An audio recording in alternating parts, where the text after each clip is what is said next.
Oppo F9 को display रहेको छ, हेर्न सक्नुहुन्छ। यसको पुरै ब्याक प्यानल सब निकालिसकेको छु, पुरै सरसफाइ पनि भइसकेको छ। अब यसमा नयाँ डिस्प्ले हामी फिट गर्नेछौँ केही समयपछि। यसको ब्याक प्यानलहरू सबै यही छ। यो डिस्प्ले हामीले फिट गर्नुपर्ने हुन्छ।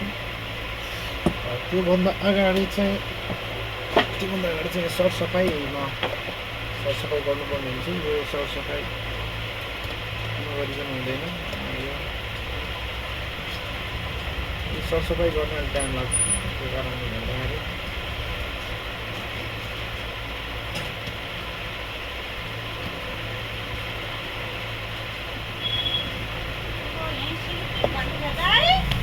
यसको पनि हेर्न सक्छु, यहाँनिर टेपहरू छैन।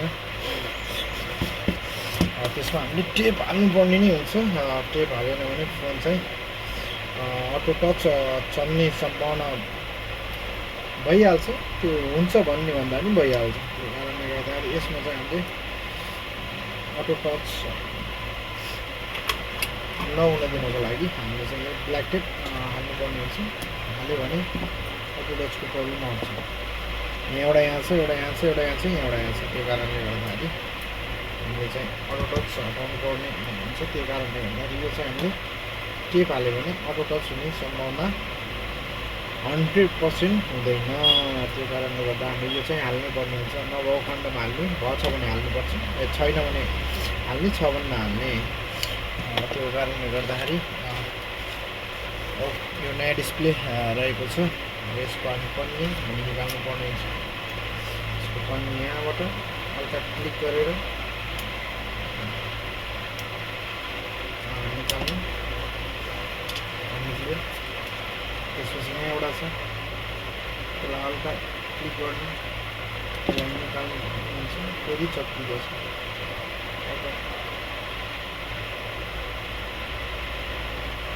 हल्का गरेर फेरि चक्क्यो। फेरि यसलाई फेरि पुस्न भन्ने हल्का भन्ने निकालेर हल्का पुस गर्नु, धेरै गर्नु हुने। एकछिन गर्ने भइसक्यो। यो भएपछि हामीले चाहिँ गर्नुपर्ने एउटा कारण के छ भने अर्को चाहिँ यतातिर छ, यो प्लस त्यहाँतिर छ भने चाहिँ हामीले ग्लु यसमा हाल्नुपर्ने हुन्छ। साइडमा ग्लु हालेर हामीले धेरै होइन थोरै हाल्नुपर्ने हुन्छ। यो ग्लुको लेभल रहेको छ, यसमा हल्का हल्का हल्का धेरै नै हल्का हल्का ग्लु हालेर हामीले चाहिँ चपाउनु पर्ने हुन्छ। धेरै हाल्नु हुँदैन डिस्प्लेमा।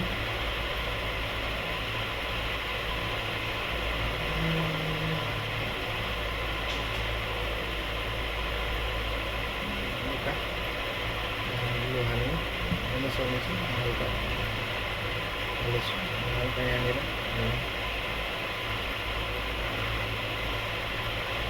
हल्का ग्लु हाल्नु।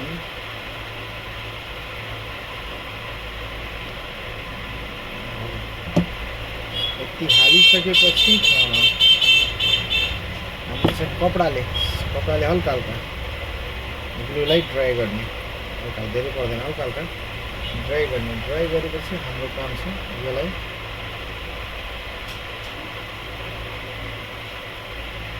भित्र हाल्ने, फिट गर्ने। फिट गर्दा हामीले फिट गरेपछि यो चाहिँ चप्काउने सजिलो, धेरै सजिलो छ। फिट भयो होइन, हामीले हेर्न सक्छौँ। त्यसपछि हामीले चाहिँ अझै एउटा काम छ। त्यो काम के हो भने यसमा चाहिँ हामीले यसलाई चाहिँ फिट गर्नुपर्ने हुन्छ। यसलाई हल्का हल्का, धेरै प्रेस नगर्नु, धेरै प्रेस गर्नु हुन्न, हल्का हल्का गर्नु। अनि त्यसपछि मिटहरू फसेको छ, काम धेरै छ। त्यही पनि अब हल्का नर्मल गर्नुपर्ने हुन्छ। यो सिम ट्रेहरू रहेको छ, यसमा सिम ट्रेलाई फिट गर्नुपर्ने, सबै सिस्टम तरिकाले जान्छ यसको अगाडि नै हुन्छ यहाँनिर यो तरिकाले हामी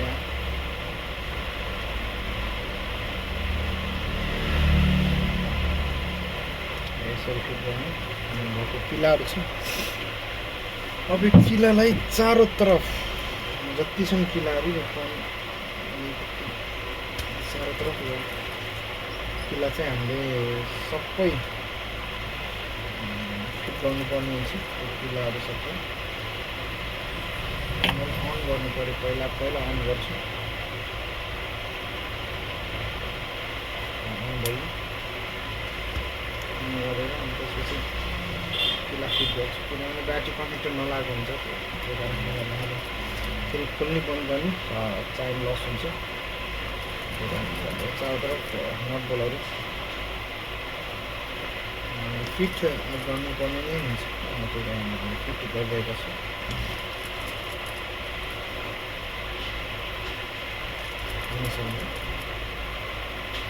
धेरै टाइट गर्ने होइन, हल्का नर्मल टाइट गर्ने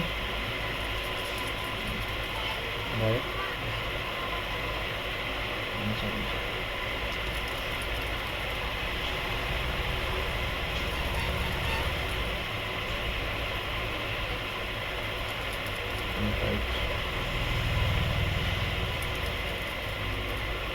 पुरै टाइट गर्ने होइन, नर्मल टाइट गर्ने ठिक्कको जति माग गरेछ त्यो अनुसारले गर्ने।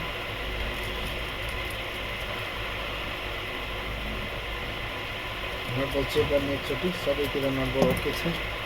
यहाँनिर हल्का सरसफाइ गर्ने, यसले गर्दाखेरि पछि बस्न दिँदैन। त्यो कारणले गर्दा यसलाई चाहिँ सरसफाइ गर्नु हल्का यसले गरे पनि हुन्छ। कता गयो यसले गरे पनि हुन्छ, तर गर्नु चाहिँ पर्छ। वाइट स्क्रुड्राइभर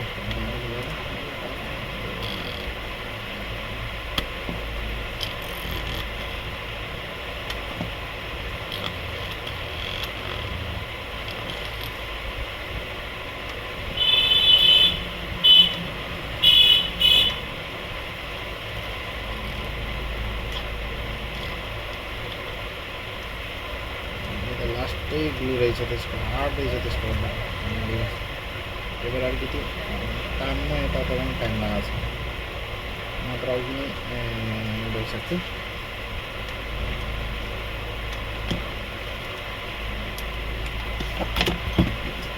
यसलाई नै निकालौँ, यसले अलिकति चलाउनले अप्ठ्यारो मान्छ।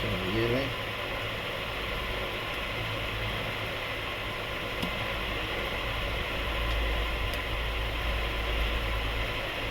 अलिअलि छ बाँकी, त्यसलाई पनि सफा गर्नु पऱ्यो।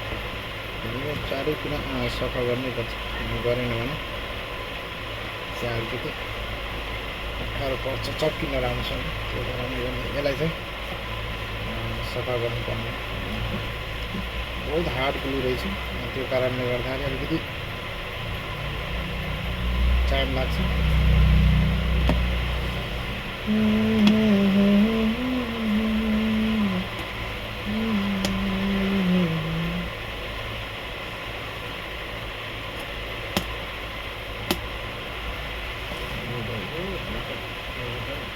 हल्का रहेछ, त्यो कारण हल्का धेरै गर्नु पर्दैन। हल्का गाँस सेटअप छ त्यहाँ हामी ग्लु रहेको छ, यसको चारोतर्फ हामीले ग्लु हालेर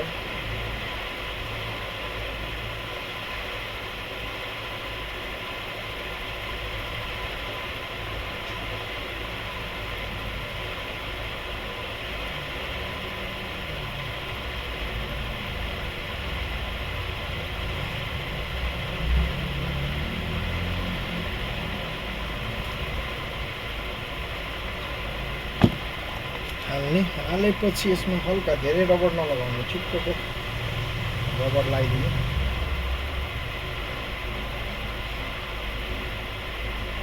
अलिकति एक्सपेन्सिभै हो, त्यो कारणले गर्दाखेरि अलिकति डिमान्ड चाहिँ अब त्यस्तै अनुसारले हुन्छ है। कमजोर रबर छ। अब नयाँ रबर लिएर आएको छु, त्यत्रो रबरलाई चाहिँ किन कमजोर भइगयो त?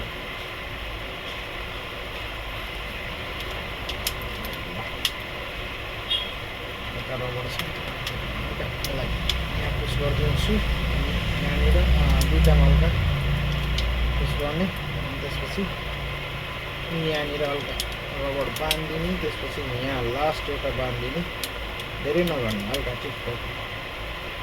हेर्न सक्नुहुन्छ फोन रेडी भइसकेको छ। ओके, सब कुरा कम्प्लिट भइसकेको छ, हेर्न सक्नुहुन्छ। अब फोन कम्प्लिट भइसकेको छ है।